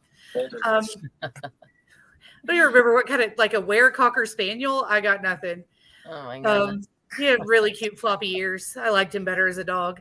But yeah, there's all sorts of cryptids running around in that. So yeah, so Kim is the queen of finding libraries that she can join for free. She just added another one, San Jose, California, for free. Ooh, I need to do that. I only have one, Broward County, and LA, which is my library. I need to add up more, but I don't know when. Kim has several. Kim, if you want, real quick in the chat to let Paula know some of the ones you have, or you can go to her channel and type up some comments. That way she'll have it. In her channel, so that would be good. I need to stop buying books. Yeah, and get some free audio. But of course, you said Hoopla is not very blind friendly, so that kind of stinks. I mean, I use it, but I have to keep asking my mom to get me into the app every time. That's a pain. Yeah. Oh yeah. We've only got much better to be self-sufficient. What's that? We only have 8 more in the classic children's literature. Oh, okay. Book pick jar. Okay. So what's this book club? Classic children's literature? Yeah. I want. Yeah. What all have we read? Go ahead. Oh, I don't remember. Wizard of Oz was a recent one, but I didn't reread it because I had read it before. I bought the whole series. Have you read Peter Pan and Jungle Book? Haven't you? I think. Yes, we did. Peter Pan, Jungle Book, Old Yeller, Black Beauty, 5 Children in It, Wizard of Oz,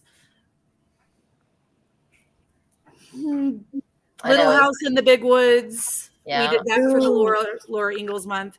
I reviewed that whole series last year. I think that might have been how you found my channel, was when we were doing the Little House readathon. No, actually, that's the first time I remember you commenting. Well, yeah, but I had looked you up because of Amish in April, and then I had done that. Okay. And so I commented on that. I was doing my usual I must watch everything a creator has posted. Now I've calmed down because I've subscribed to more people, but I was going way back.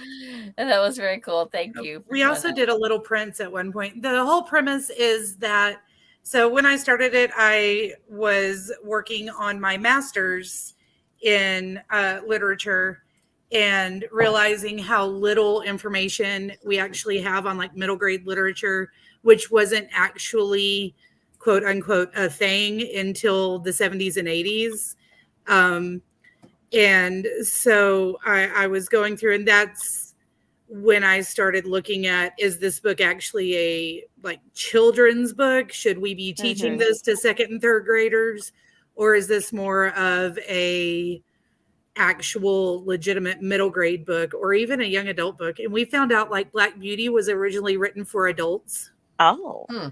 I never read it. I was into horses, but yeah. Peter Pan should not be taught to 3rd graders. I'll say that's terrifying. They read it to 2nd and 3rd graders here in Texas and in Oklahoma. My goodness. I've never read Peter Pan. I didn't. I haven't, but I've seen the original movie or part of it. I thought it was going to be like this cutesy little thing, and I was watching it with a 3-year-old that my mom nannies for, and I had to turn it off. Oh wow! So I never read Peter the Starcatchers, and I loved that. Not the same. Yeah, the original Peter Pan origin story. The original story. So the actual origin story of Peter Pan is that J.M. Barrie wrote his first adult novel that came out in, I want to say, 1904, and it's called Little White Bird, and it is the most rambly, ridiculous nonsense. Basically, it's this man talking to this little boy about him and his mom, like the little boy and his mom, and how the man noticed them like down the street, and he spoke to them, and he just kept walking down their street hoping to catch a glance of the mom, and then he like struck up a friendship with the little boy, and now they go on walks all the time, and they're in Kensington Garden, and then they start talking about the story of like Peter Pan, who is this little sprite that runs around, but Peter Pan in Kensington Garden, which is the original Peter Pan story, came from this book about a man who basically stalked this lady and befriended her son, which, totally not weird at all. Oh, that's wow. Nice. And so Peter Pan was originally a 2-week-old who floated out the window of his bedroom because all babies were birds before they became babies. And so you have to like be careful not to leave windows open or the babies will fly away, which is a thinly veiled reference to like SIDS, crib death, whatever. Ooh, and so he flew back to Kensington Garden, to the island where all the birds were from. And then he kind of weirdly ages and becomes like a 3-year-old. And then that story was popular. Little White Bird was not, but Peter Pan in Kensington Garden was popular.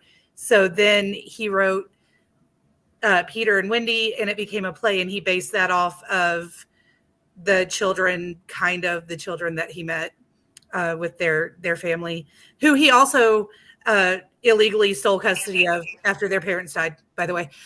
Pretty. It's great. But in the original Peter and Wendy, Hook didn't exist. The only reason Hook exists is because they needed a way to distract the audience from what was happening on stage as they transitioned to Neverland. So they ended up making a big pirate ship with pirates to put in front of the stage.